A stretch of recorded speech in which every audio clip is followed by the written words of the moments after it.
জয় নিতাই, জয় গৌর।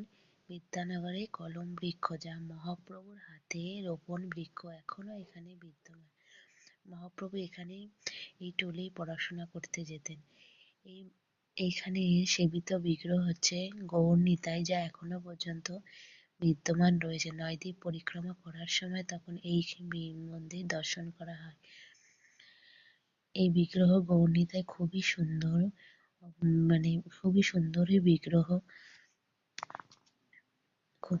আর এই হচ্ছে চাপাহাটির গৌর গদাধর মন্দিরের বিগ্রহ।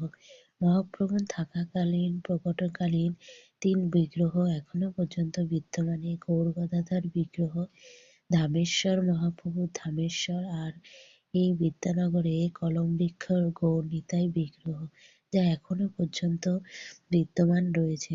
এই বিগ্রহ এতই সুন্দর, এতই অপূর্ব সুন্দর বিগ্রহ, যা দেখে আপ্লুত হয়ে যাওয়ার মতো। খুবই সুন্দর বিগ্রহ। নয়দ্বীপ পরিক্রমা করার সময় এই বিগ্রহ মন্দিরগুলো দর্শন করা হয়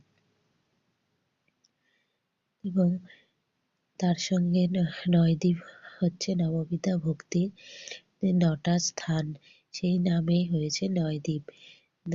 নয়দ্বীপ সেই নামকরণেই নয়দ্বীপ পরে হয়েছে। জয় নিতাই, জয় গৌর।